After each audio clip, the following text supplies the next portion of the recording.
ایک دن حضرت سلیمان علیہ السلام کے پاس ملک الموت حضرت عزرا علیہ السلام انسانی شکل میں موجود تھے۔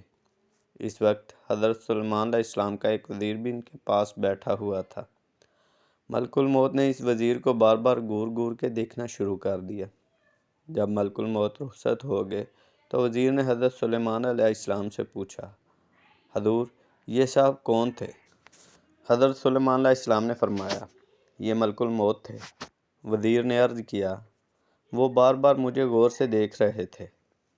میں انتہائی خوفزدہ ہو گیا ہوں۔ مہربانی فرما کر ہوا کو حکم دیجیے کہ مجھ کو فی الفور بوماس کے جزیرے میں پہنچا دے۔ حضرت سلیمان علیہ السلام نے ہوا کو حکم دیا اور ہواؤں نے وزیر کو لاکھوں کوس دور جزیرہ بوماس میں پہنچا دیا۔ وزیر نے جوں ہی جزیرے پر قدم رکھا، ملک الموت نے اس کی روح قبض کر لی۔ کئی روز بعد ملک الموت پھر حضرت سلیمان علیہ السلام کی خدمت میں حاضر ہوئے۔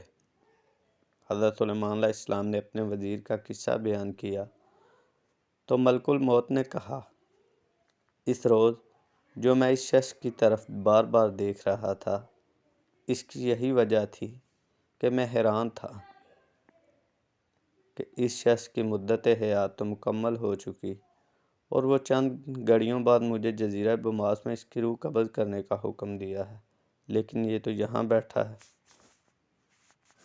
اگر ویڈیو اچھی لگے تو ویڈیو کو لائک، شیئر اور چینل کو سبسکرائب کر دیں اور بیل آئیکن کو پریس کر دیں تاکہ آپ کو ہر آنے والی نئی ویڈیو کا نوٹیفیکیشن مل سکے۔